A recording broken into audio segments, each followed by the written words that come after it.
Bonjour à tous et bienvenue sur ma chaîne Vali, raconte-moi une histoire. Aujourd'hui ce sera les sabots des contes de la Bécasse de Maupassant. Très belle écoute à tous.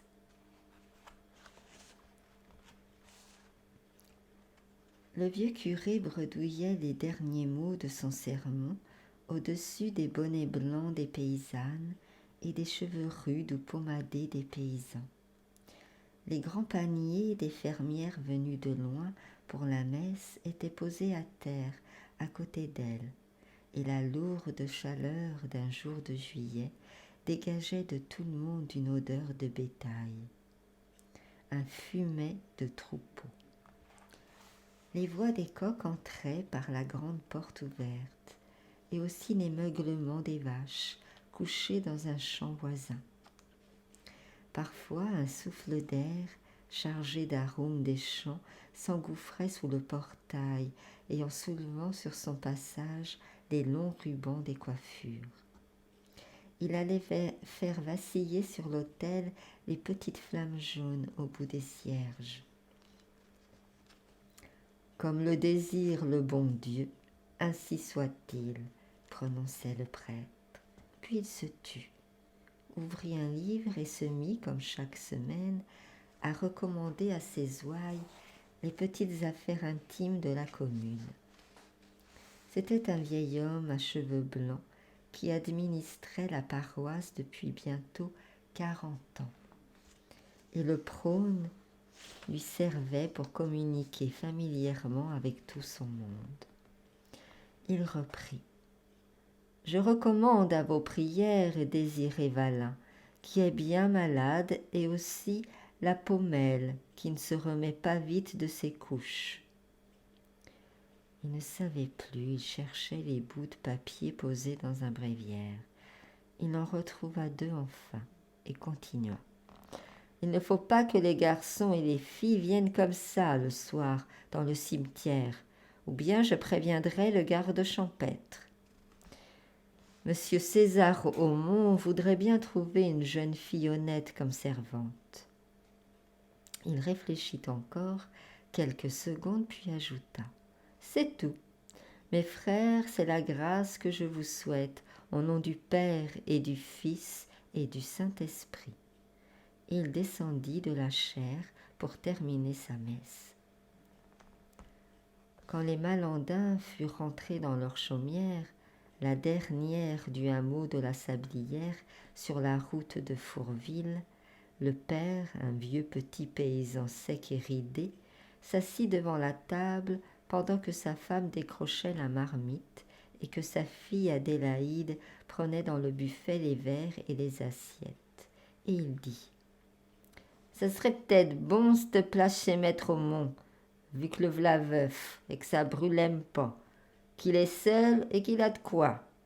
Je ferions peut-être ben d'y envoyer Adélaïde. » La femme posa sur la table la marmite toute noire, enleva le couvercle, et pendant que montait au plafond une vapeur de soupe pleine d'une odeur de chou, elle réfléchit.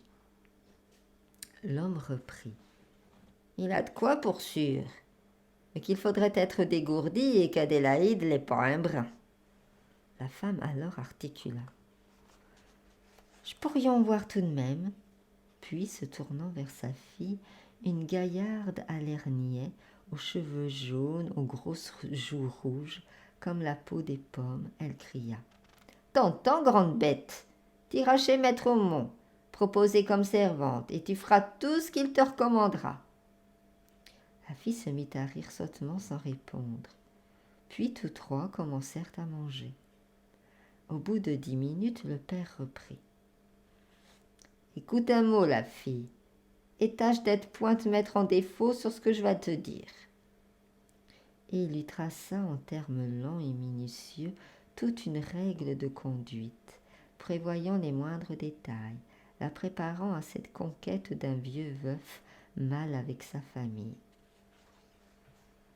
La mère avait cessé de manger pour écouter, et elle demeurait, la fourchette à la main, les yeux sur son homme et sur sa fille tour à tour, suivant cette instruction avec une attention concentrée et muette. Adélaïde restait inerte, le regard errant et vague, docile et stupide. Dès que le repas fut terminé, la mère lui fit mettre son bonnet, et elles partirent toutes deux pour aller trouver M. César Aumont. Il habitait une sorte de petit pavillon de briques adossé au bâtiment d'exploitation qu'occupaient ses fermiers, car il s'était retiré du faire-valoir pour vivre de ses rentes. Il avait environ 55 ans. Il était gros, jovial et bourru, comme un homme riche. Il riait et criait à faire tomber les murs, buvait du cidre et de l'eau-de-vie à plein verre, et passait encore pour chaud malgré son âge. Il aimait à se promener dans les champs, les mains derrière le dos, enfonçant ses sabots de bois dans la terre grasse, considérant la levée du blé ou la floraison des colzas d'un œil d'amateur à son aise, qui aime ça, mais qui ne se la foule plus. On disait de lui « c'est un père bon temps, qui n'est pas bien levé tous les jours ». Il reçut les deux femmes le ventre à table, achevant son café, et, se renversant, il demanda « Qu'est-ce que vous désirez ?» La mère prit la parole. « C'est notre fille Adélaïde que je viens vous proposer pour servante, vu ce qu'a dit ce matin monsieur le curé. » Maître Aumont considéra la fille, puis brusquement « Quel âge qu'elle a, cette grande bique-là » « 21 ans à la Saint-Michel, monsieur Aumont. »« C'est bien. Elle aura 15 francs par mois et le fricot. Je l'attends demain pour faire ma soupe du matin. » Et il congédia les deux femmes. Adélaïde entra en fonction le lendemain et se mit à travailler dur, sans dire un mot, comme elle faisait chez ses parents. Vers 9 heures, comme elle nettoyait les carreaux de la cuisine, monsieur Aumont la héla. « Adélaïde !» Elle accourut. « Me v'là notre maître. » Dès qu'elle fut en face de lui, les mains rouges et abandonnées, l'œil troublé, il déclara « Écoute un peu, qu'il n'y ait pas d'erreur entre nous. T'es ma servante, mais rien de plus. T'entends? Nous ne mêlerons point nos sabots. »« Oui, notre maître. »« Chacun sa place, ma fille. T'as ta cuisine, j'ai ma salle. À part ça, tout sera pour tes comme pour mes. C'est convenu? »« Oui, notre maître. » « Allons, c'est bien, va à ton ouvrage. » Et elle alla reprendre sa besogne. À midi, elle servit le dîner du maître dans sa petite salle à papier peint, puis, quand la soupe fut sur la table, elle alla prévenir monsieur Aumont. « C'est servi, notre maître. » Il entra, s'assit, regarda autour de lui, déplia sa serviette, hésita une seconde, puis d'une voix de tonnerre. « Adélaïde !» Elle arriva effarée. Il cria comme s'il allait la massacrer. « Eh bien, nom de... Été, où est-ce qu'est ta place ?»« Mais, notre maître... » Il hurlait. « J'aime pas manger tout seul, nom de... Tu vas te mettre là ou bien foutre le camp si tu ne veux pas. Va chercher ton assiette et ton verre. » Épouvantée, elle apporta son couvert en balbutiant. « Mais v'là, notre maître. » Et elle s'assit en face de lui. Alors il devint jovial, il trinquait, tapait sur la table, racontait des histoires qu'elle écoutait les yeux baissés sans oser prononcer un mot. De temps en temps, elle se levait pour aller chercher du pain, du cidre, des assiettes. En apportant le café, elle ne déposa qu'une tasse devant lui. Alors, repris de colère, il grogna. « Eh bien, été porté !»« Je n'en prends point, notre maître. »« Pourquoi que tu n'en prends point ?»« Parce que je l'aime point. » Alors il éclata de nouveau. « J'aime pas prendre mon café tout seul, nom de... Si tu ne veux pas te mettre à en prendre, dis tout, tu vas foutre le camp. Nom de, va chercher une tasse et plus vite que ça. » Elle alla chercher une tasse, se rassit, goûta la noire liqueur, fit la grimace, mais sous l'œil furieux du maître, avala jusqu'au bout. Puis il lui fallut boire le premier verre d'eau-de-vie de la rincette, le second du pouce-rincette et le troisième du coup de pied au cul. Et monsieur Aumont la congédia. « Va laver ta vaisselle maintenant, t'es une bonne fille. » Il en fut de même au dîner. Puis elle dut faire sa partie de domino, puis il l'envoya se mettre au lit. « Va te coucher, Je monterai tout à l'heure. » Et elle gagna sa chambre, une mansarde sous le toit. Elle fit sa prière, se dévêtit, se glissa dans ses draps. Mais soudain, elle bondit effarée. Un cri furieux faisait trembler la maison. « Adélaïde !» Elle ouvrit sa porte et répondit de son grenier. « Mais v'là, notre maître. Où est-ce que t'es ?»« Mais je suis dans mon lit, donc, notre maître. » Alors il vociféra. « Veux-tu bien descendre, Odé ? J'aime pas coucher tout seul. Si tu ne veux point, tu vas me foutre le camp. » Alors elle répondit d'en haut, éperdue, cherchant sa chandelle. « Me v'là, notre maître. » Et il entendit ses petits sabots découverts battre le sapin de l'escalier.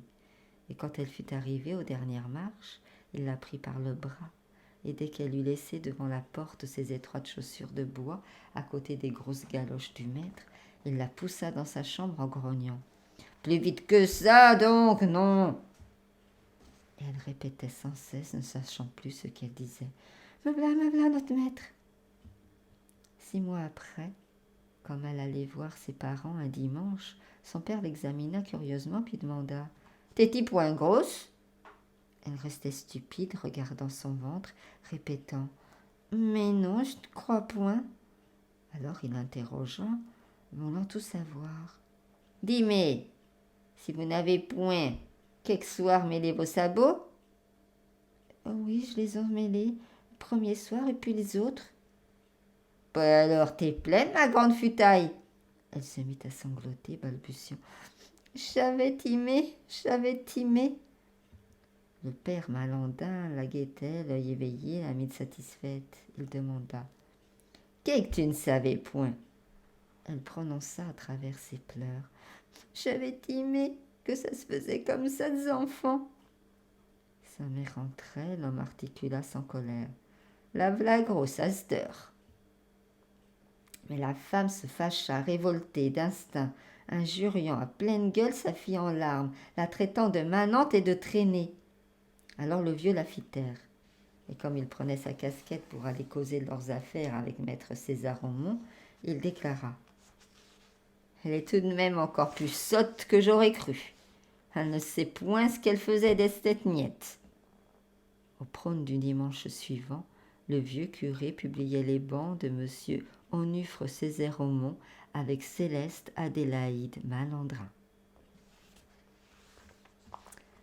Voilà, j'espère que cela vous a plu. Je vous remercie de liker, partager, commenter et de vous abonner si c'est le cas. Moi, je vous remercie de m'avoir écouté et je vous dis à très vite.